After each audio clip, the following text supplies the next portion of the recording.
Hello everyone, I am Prachi. Welcome back to TWP Future Family. I hope आप सब बढ़िया होंगे। आज के हमारे वीडियो का सब्जेक्ट है टॉप 5 इकोनॉमिक इवेंट्स। आप फॉरेक्स ट्रेडिंग कर रहे हैं तो आपको यह टॉप 5 इकोनॉमिक इवेंट्स कौन से होते हैं और उसका मार्केट के ऊपर क्या इफेक्ट होता है वो जानना जरूरी है। वीडियो में आगे जाने से पहले आपने इस चैनल को सब्सक्राइब नहीं किया होगा तो सब्सक्राइब कीजिए, बेल आइकन का बटन दबा दीजिए तो मेरे आने वाले वीडियो का आपको नोटिफिकेशन मिले और इस वीडियो को लाइक कीजिए क्योंकि आपके लाइक की वजह से हमें वीडियो बनाने के लिए मोटिवेशन मिलता है। किसी भी मार्केट की तरह फॉरेक्स मार्केट में फंडामेंटल न्यूज़ का इफेक्ट होता है। आप फॉरेक्स ट्रेडिंग कर रहे हैं तो आपको ये टॉप 5 इकोनॉमिक इवेंट्स कौन से हैं और वो मार्केट के ऊपर क्या इफेक्ट करता है वो जानना ज़रूरी है। फ्रेंड्स, अभी हम देखेंगे कौन से टॉप इकोनॉमिक इवेंट्स है। First, central bank rate. Second, CPI consumer price index. Third, GDP gross domestic product. Fourth, NFP. Fifth, FOMC meeting. First, central bank rates.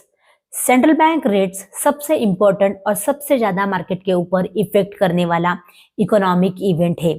Central bank rates every month declare होता है। Every month दुनिया भर के अलग अलग central bank के interest rate को decide करते हैं और डिक्लेयर करते हैं। ये इकोनॉमी के लिए बहुत इंपॉर्टेंट होता है। इंटरेस्ट रेट बढ़ता है तो करेंसी के लिए वो बुलिश इम्पैक्ट है और इंटरेस्ट रेट कम होता है तो वो करेंसी के लिए बेरिश होता है। अगर इंटरेस्ट रेट अनचेंज रहता है तो करेंसी पेयर के लिए बुलिश और बेरिश इफेक्ट भी हो सकता है। Second, CPI consumer price index. CPI news monthly होता है।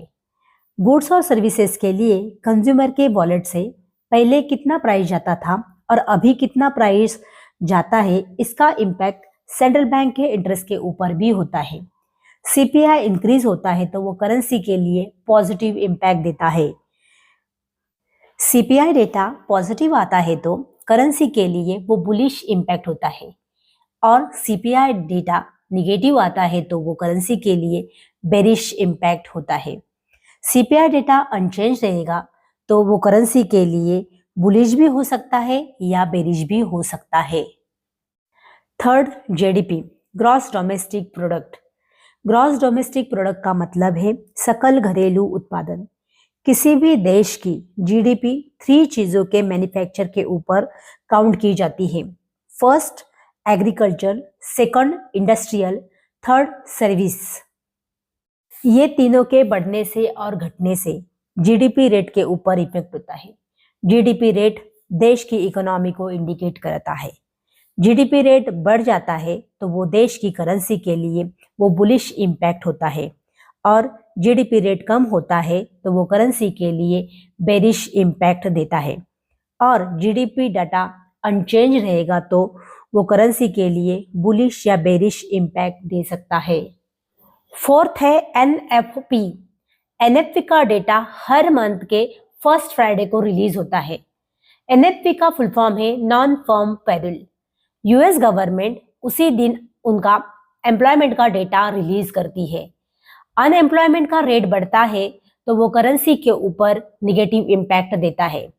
एनएफपी का डेटा जब रिलीज होता है तब वो डेटा पॉजिटिव रहेगा तो वो करेंसी के लिए बुलिश इम्पैक्ट देता है और वो डेटा निगेटिव रहेगा तो वो करेंसी के लिए बेरिश इम्पैक्ट देता है।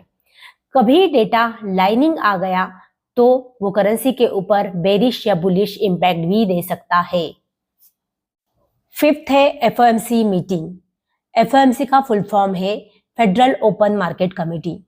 एफओएमसी मीटिंग में अमेरिका की इकोनॉमिक कंडीशन क्या है और आगे जाके इकोनॉमिक कंडीशन को कैसे बेटर करे वो पब्लिकली प्रेस कॉन्फ्रेंस लेके वो शेयर करते हैं।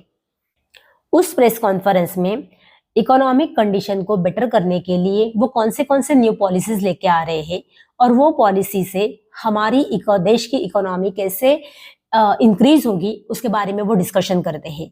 देश की इकोनॉमी बेटर होती है तो वो करेंसी के लिए बुलिश इम्पैक्ट देता है।